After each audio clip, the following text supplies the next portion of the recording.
Hey there, Mr. Redder here. Welcome back to another episode of r/entitled People Stories. Our first story we'll be reading today. Karen, my ex-wife, demands I build her a chicken coop. After that, entitled Mother Leaves Baby in Pram, Expects Worker to Look After It. And after that, am I the jerk for calling my wife crazy after she screamed at our son? Now for every thumbs up this video gets, one Karen has to build her own chicken coop. The only thing I've ever built was a pyramid in Roblox. So please smash that like button and subscribe and turn on notifications for new stories from Reddit every single day. Karen, my ex-wife, demands I build her a chicken coop. I, 35 male, divorced my ex-wife about a year ago. We have 2 daughters together and they split time between our houses. Because of this, we still have to talk to each other on a regular basis. When we were married, we got some chickens. She wanted them, but it was a friend of mine that actually gave them to us. The original chickens have since passed, but she still has several.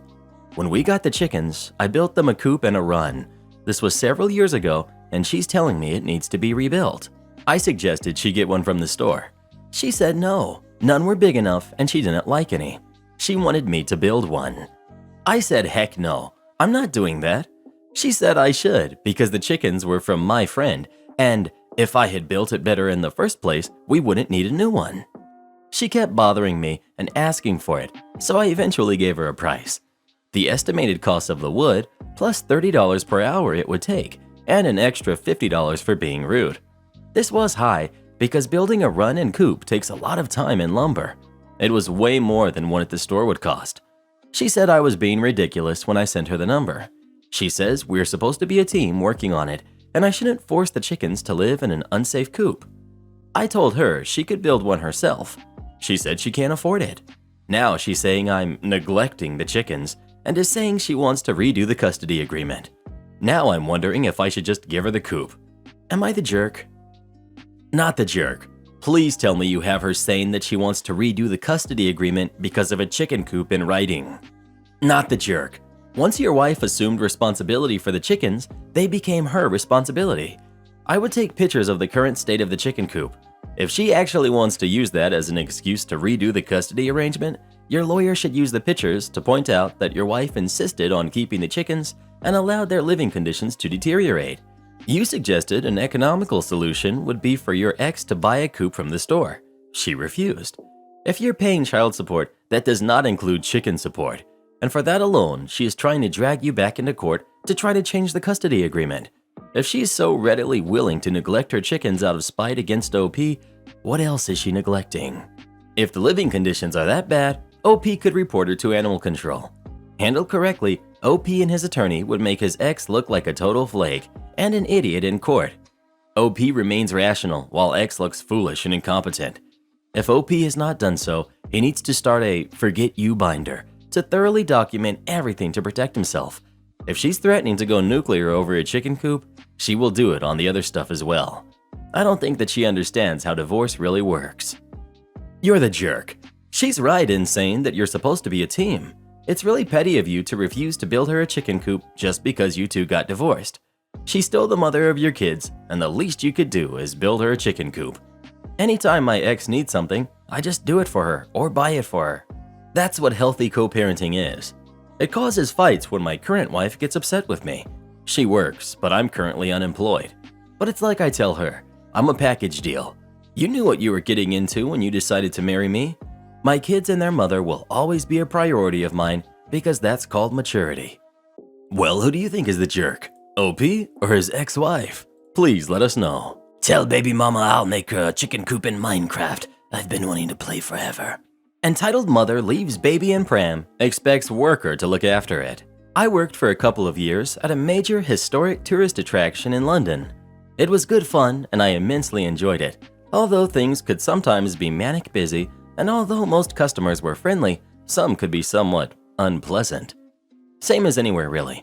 It also had some things to do for kids, and while manning these, I came to learn just how entitled and irresponsible some parents can truly be. One of the features in the garden is a maze. It's not particularly for kids, although they can go in if they want, and a lot of them like it. Parents can take pushchairs in if they want, although the staff have a right to make parents leave pushchairs, strollers for Americans, outside if it gets very busy. That day was a hot summer Saturday and had been very, very busy. However, by the mid-afternoon, through flow had thinned out a bit and I was manning the maze on my own as I had done before. I still had 3 or 4 groups coming through every minute and I had taken the decision to ask parents to leave their push cars outside the maze. A lady, not particularly Karen-esque, but young and reeking of cheap perfume and entitlement, stalked up to me with her ticket and a baby in a pushchair. I scanned her ticket, but politely told her that she needed to leave her pushchair outside. She scoffed at me and put her pushchair in a line with all the others. Meanwhile, another group of tourists had come up and I was busy scanning their tickets. I paid little attention to the lady as she walked past. However, as I rapidly scanned through all the new tourists, I glanced at her pushchair and realized the baby was still inside. I quickly ran into the maze, and after only a few seconds I saw the lady. She saw me and hissed angrily, and this is an approximation of the ensuing interaction. Entitled Mom. What are you doing here? I've left my baby out there with you. Me. I know, and you're not allowed to do that. You'll have to come out and take the baby in with you. But can't you look after him? My duties in the maze included scanning tickets, selling tickets, advising visitors, and managing the many groups of unruly French, German, and Spanish teenagers on language exchanges. My duties did not include looking after smelly babies. Me. Madam, I'm here to look after the maze. I'm not here to perform babysitting services for you. I have to walk around quite a bit, and I cannot spend all my time looking after your baby. Kids, including babies, are allowed in the maze, but not pushchairs. I'm afraid you'll either have to take the baby with you or leave the maze.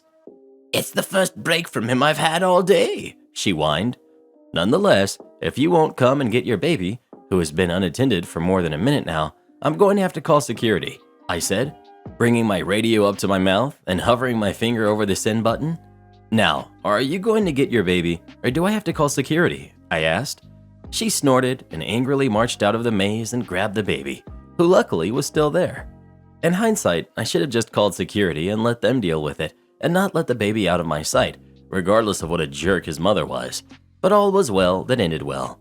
She ended up taking the baby around the maze, and about 20 minutes later, she came to get the, now empty, pushchair. The look of pure hate she gave me would have alarmed The Rock, but luckily off she went, and I was not troubled by her again. You're supposed to always want customers to come back again, but there are some exceptions. She was definitely one of them. Reply. Not surprised at all. Back in the day, I used to work for a major department store, and the amount of parents who would just leave their kids for a minute in front of the TV displays while they did a day's shopping was astounding. We ended up posting signs saying any kids left unattended for longer than 5 minutes would be taken to the security office. On a weekend, we still had 10 to 15 kids a day taken to security because their parents assumed we would watch them. Am I the jerk for calling my wife crazy after she screamed at our son? Me, 34 male, and my wife, Jen, who's 32, have a wonderful son named Robbie, who's 7. One thing you need to know about Jen is that she is a perfectionist. She's constantly cleaning, sterilizing, and organizing things around the house.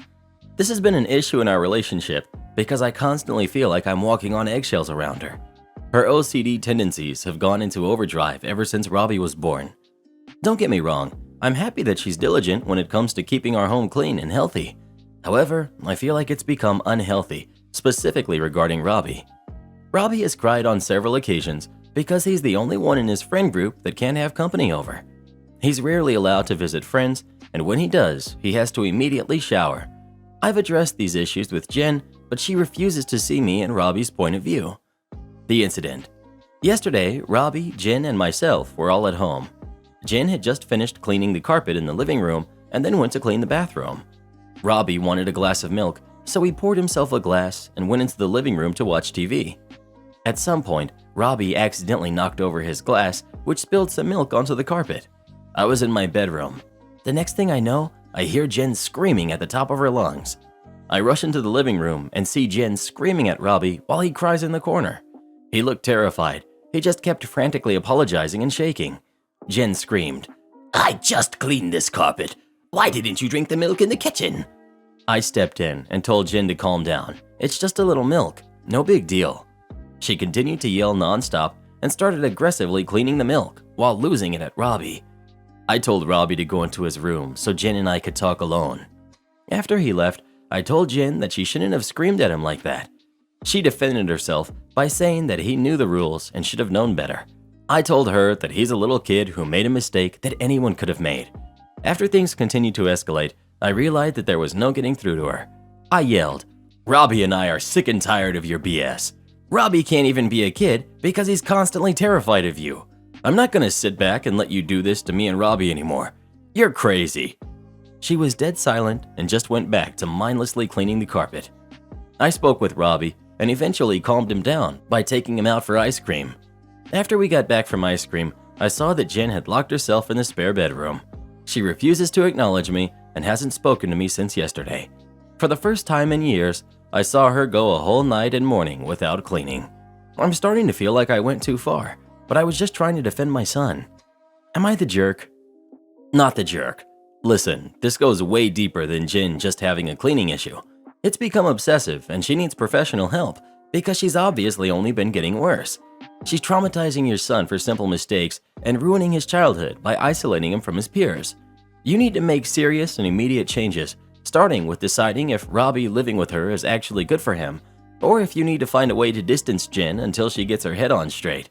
I know Reddit has a chronically online "just divorce them" take on most marital disputes, but if this is how she continues to behave, I'd honestly describe her behavior as horrible, in which both case Robbie and you need to get out for the sake of your own mental health and well-being. If she's finally able to approach a conversation reasonably and get help and actually improve, then by all means, do what you feel is right. Normally, I wouldn't advocate for yelling at your spouse, but from what you've said, you've tried communicating with her multiple times for an ongoing issue, and her behavior in this incident was absolutely abhorrent. And if yelling is what it took to get it through her head that she was in the wrong, or to at least de-escalate the situation long enough to attend to your son, then oh well. Not the jerk. I gotta admit, I don't like calling people crazy, but in this case, I gotta say, I wouldn't react much differently. Well, actually, I would react slightly differently. I would say that she has to go to mandatory mental health counseling or we're talking divorce time. And I wouldn't be remotely joking. Your wife is horrible to your son, period. As his father, it's your job to protect him, and that's your first duty above all others. If you don't, you're going to have a kid that grows up with all kinds of issues, or minimally a lot of resentment that he wasn't allowed to have a normal childhood. If you want your kid to walk away at 18 and never speak to you two again, her for being horrible and you for being her enabler, well, keep on doing what you're doing. Everyone sucks here. If this has been a consistent problem, why haven't you two sought a couples counselor, or at least a therapist for her? You're not oblivious. As for your wife, my long-term girlfriend also has OCD, and when she feels like things are dirty, she has never, ever yelled at someone that cannot understand. Even when she yells at me, she takes a moment to step away, relax, and come back and talk it through rationally. She's the bigger jerk here, but by not seeking help, you've enabled the issue to swell. The only innocent person here is your son. I highly suggest putting him in therapy too, in order to help him process his emotions and fears. Ex-wife wants to itemize and split the cost of everything. So my ex-wife and I used to have a great relationship, but she's become petty and somewhat vindictive these last couple months. Our relationship started going downhill after her daughter, my ex-stepdaughter, broke into my house and stole from me and my new wife while we were on vacation together. Yes, I invited my ex-wife and her boyfriend to come on vacation with us too, so it would be a family thing. My current wife was completely fine with it. Not only did we invite them, we paid for everything: plane tickets, rental house, meals, activities, etc. We've done this before and it was nice. While we were on this vacation, my ex-wife's daughter broke into our house and stole from us. We had to file a police report because some of the things stolen were medication and we couldn't get new prescriptions without filing a police report. This upset my ex-wife, even though we told her before we called the police and she said, "Do what you need to do." Before this, my ex and I would pretty much just buy what the kids needed while we had them. Every once in a while, she'd ask me to split the cost of some things and I would. I have never asked her to split the cost of anything prior to this, but lately she has been asking to split the cost of just about everything. Fine, whatever. I usually get most of the things for the kids anyway. About a month ago, my son needed some new equipment for indoor lax. She asked if I would split. I said fine. When she took him out shopping, they couldn't find everything, so I bought most of it online. I told her what she bought and how much, and I told her what I bought and how much. It turned out she owed me for the split. It was only $40. I would have let it go, but she hounded me for a week over $5. This ticked her off. She'd be fine when I have to pay her, but gets upset when she has to pay me. I only asked her for the portion of the split because she asked me to split the cost in the first place. We argued back and forth, and then she came up with a list of things we should not have to split, and anything else we would split. So I started keeping track of things that I paid for that were to be split between us. So she gave me her list and what I owe her. Not a lot. I owe her $80. But when I gave her my list and her share, she now owes me $425. Reply: start the spreadsheet. I would take pictures of every receipt and itemize every expense. Time to be petty. This reminds me of a couple we went on a double date with, where they were discussing who ate more chicken wings and what percentage of the bill each should pay down to the quarter. Of course, not to be outdone, me and the hubby had to argue over our bill, and at the last moment, tell the waitress it doesn't matter who pays since it all comes out of the same account. Reply: one person who we are no longer friends with took it a step further. One night, we had a group of friends out and we were paying the bill. Everyone was slowly chucking cash in, rounding up to the nearest $5 to $10 where they could, etc. I look over and see friends sitting there, quietly lip quivering. He used to do this when nervous or being deceptive. Someone grabs the cash and counts it, and we're $5 over. They throw it to someone who overpaid by too much, and we're done. Later, I work it and confirm with others, old mate was sitting there hoping no one would notice he put no cash in and got away with a free meal at the expense of his friends. He didn't last long after that. Reply: my nephew-in-law has a kid from a previous relationship before he married my niece. He used to pay a monthly amount and then additional funds through the year for clothes, hobbies, etc. Let's say it was $200 a month for child support alone. X has regularly stopped visitations and contact until mediation to put pressure on him to give more money. The last settlement agreement was through legal mediation, and it was agreed that the mom would get £225 per month, but nephew-in-law would no longer have to pay additional costs, as mom would be paying clothes and hobbies. It was all agreed and signed off. Nephew-in-law calculated that he was paying less per year on the new agreement as he no longer had the ad hoc costs. As soon as school is about to start, X was texting nephew-in-law that he owes this much for the school clothes and this much for the school hobbies. He just sent the mediation agreement, highlighting it's not his problem. He also started filing for full custody because X was denying access.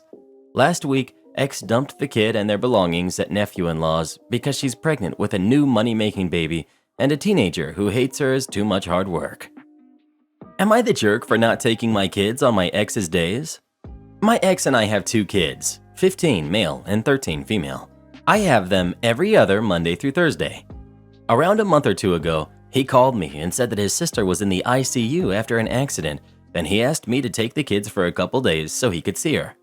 I was reluctant because earlier this year he gave me a hard time because I booked a vacation for me and my boyfriend, now fiance, during my custody time. But I agreed because of how serious this was. We live around 5 hours away from them, so I assumed he'd drive there, stay the night, then come back the next morning. But he was gone for almost a week. Then last Friday, the day after my kids went back to my ex, apparently his oldest niece, same sister's kid, maybe 16 or 17, called him and asked for help. According to my ex, the girl's stepdad made her be mom's full-time caretaker, taking care of her half-siblings, 3 toddlers, and do everything around the house. He asked me to take them again so he could pick up his nieces and arrange for his sister to be in some kind of care home or have a full-time carer. I asked how long this would take, and he said he didn't know and estimated that it would be around a week. I said no, because he refuses to take the kids during my custody time, and he screamed at me, saying this was a family emergency, called me a petty jerk, and said I'm a horrible mom. I still refused to take them, so he called my parents, explained the situation, and left the kids with them. Now, on top of my ex giving me crap, my parents are saying I should have taken my kids because this was an emergency. Am I the jerk for not taking my kids during my ex's custody time? You're the jerk. Those are your kids' aunt and cousins. And you won't even take care of your own kids so he can make accommodations for his nieces when their mother might not make it? Sickening. Your kids probably think you're the jerk too. I'd be surprised if you didn't ruin the relationship you had with them too. How could you think you're not the jerk? Even your parents told you as much. Reply. Not to mention going on holiday with her boyfriend. I don't care if he's her fiance now or not. He was her boyfriend at the time. Is not the same as an awful life-changing emergency. Sounds like she prioritizes her partner over everything and everyone else. Reply. She has them 8 days a month. 8. And she booked a vacation during those days? He probably protested on their behalf more than his, or so I think. It's not like he was planning on a free weekend. She doesn't take her own kids on weekends. And they're teenagers. It's not like taking care of little kids. She's the jerk for sure. Not the jerk. I've been in the same boat before. Deadbeat ex expected me to watch the kids every time something came up. I brought it up in court and they shut that down real quick. Sorry, but I honestly don't care what's going on with your family. When they're on your time, I am not responsible for them. But they're your kids. Well, they're his too. So it's time he grow up and stop depending on me. I got a real man now, and my ex will never be half the man he is. So much baby mama drama today. I love it. Am I the jerk for making paying for a DNA test my hill to die on? I, female 23, am 36 weeks pregnant. I chose to keep the baby after her dad said he didn't want her and continued with pregnancy knowing I would be a single mom. He later contacts me, says he does want to be involved, but it's super wishy-washy, like sometimes he was in a good mood, otherwise he'd lash out. I believe people deserve grace, and that if he wants to be involved, I should allow him, no matter how much he has hurt me. He has made it explicitly clear to me that he does not want to formally pay child support. He's military and his contract ends in October. He will not be moving closer to baby. He will continue on with his life plans to go to college and would only see her maybe once a month. Again, I don't believe you get anywhere by forcing anyone to do anything, so I'm willing to work him into her life, keeping those things in mind. Now, I do know that it is best for the kids, especially in separate households, to have stability and least conflict as possible. So I've been trying to get him to talk about a custody agreement, parenting plan so we can discuss boundaries and expectations and stuff like that. I've been mostly ignored. Today, he finally got back to me and said he wanted a DNA test. I said no problem, but you won't be able to sign AOP or birth certificate until DNA results, and you'd have to initiate that whole process through the AGA office and would have zero rights or responsibilities until then. And that if that was the case, I wanted her to have my last name. I also sent him a link to a prenatal DNA test lab where you get the results in 3 days, but said he would have to pay and schedule the appointment. He said he at most would pay half. If I am claiming it's his kid, I should pay for it. He said at most he would pay half. If I'm claiming it's his kid, I should pay for it and schedule the appointment. I said no, absolutely not. I know he is the father, and to me, him being legally tied to her doesn't make any kind of difference. Am I the jerk for not backing down and paying for half of the DNA test? In my point of view, if he has not paid for anything to do with baby, and he really isn't planning on it in the future, from what I have gathered, and I'm tired of dealing with him, and would rather him not be involved at all. But maybe that's selfish to the baby. I don't know. The response has definitely helped me reframe my way of going into this. My goal is to be the best possible mother and support for my kid. I erroneously thought that by being as kind as possible to her father, male 23, my ex-boyfriend, it would help him be in her life and thus she wouldn't lack a father. Also, I already have spoken to 2 lawyers previously and planned on submitting a formal custody agreement right after her birth, but wanted to talk to him about the terms to make sure we both agreed to try and keep things as friendly as possible. I understand that this kind of person was only taking advantage of that. I will protect my baby from his indecisiveness and fight for her rights to child support and fight for full and sole conservatorship. If he wants more rights, he's simply going to have to work for them and prove he deserves them. And she will have my last name. Not the jerk, but your casual attitude may come back to bite you later. If he wants anything to do with this kid, you should have a formal agreement. You can choose whether or not to enforce it, but it may protect you in the future if he decides that he wants to be more involved in her life for some reason. Part of your agreement should be he pays for the DNA test. OP. I agree. That's why I think it's so important to talk about a parenting plan and custody agreement before she gets here.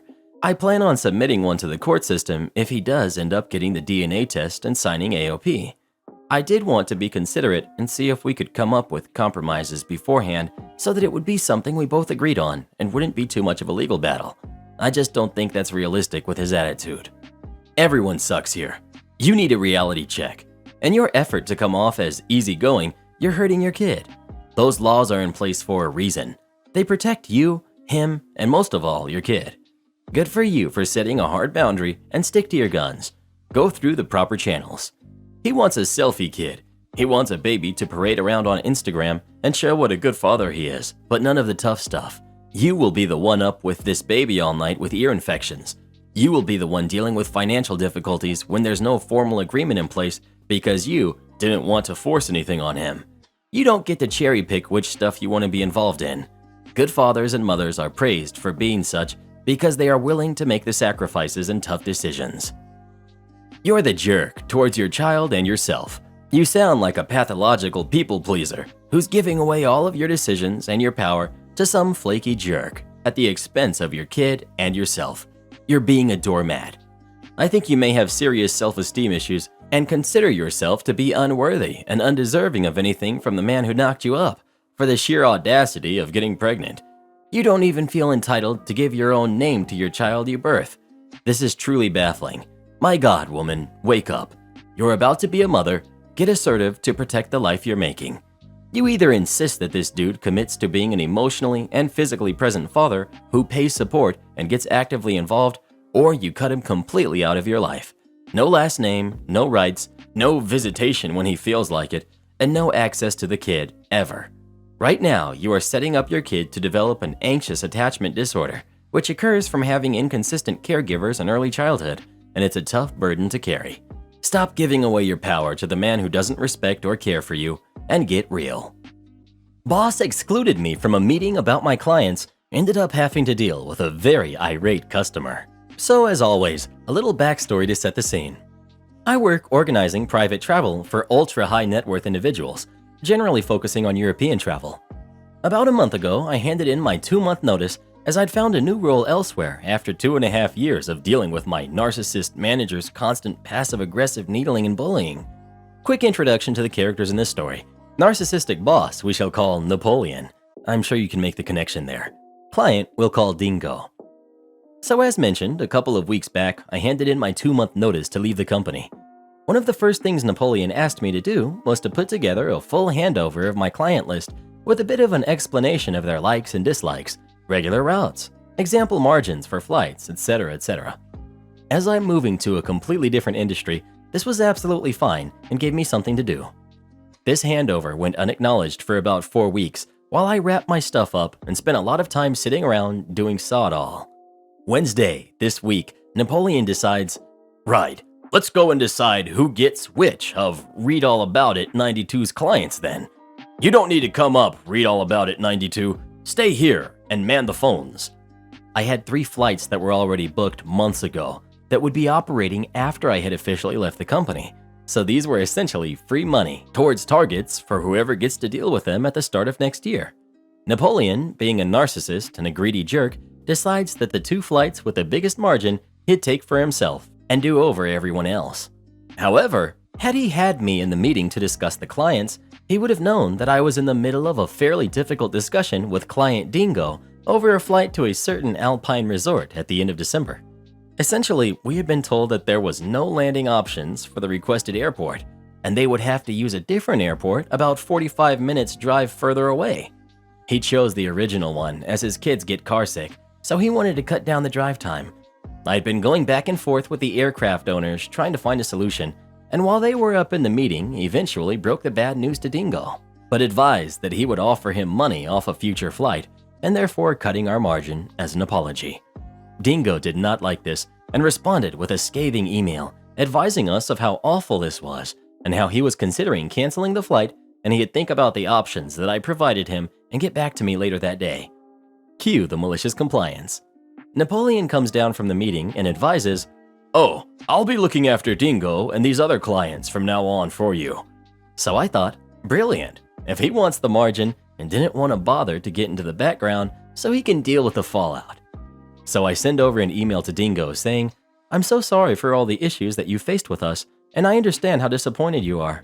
Please note I have escalated this directly to my manager Napoleon, who will now be dealing with this all personally from this point forward." When Napoleon saw this, he responded, What are you doing? You don't leave for another 2 weeks. To which I respond, you asked me to hand things over and advised that you'd be dealing with Dingo, so I've handed over Dingo to you as you requested. Any information you need is in the handover I gave you a couple of weeks ago, as clearly you don't need any more information. Napoleon lost his crap a bit with me, and then had to spend the next 2 days groveling to Dingo, dealing with a very difficult operator and knowing that if he had thought for a second, maybe it might be useful to have him up here to talk us through the clients, then he wouldn't have to deal with this. While I washed my hands of what was becoming a fairly stressful situation and went back to doing various pointless busy work as I work out my notice. Support our channel by joining as a member today, and we'll give you a shout out in our next video. Or come watch this video next. You won't believe what Karen does in that one.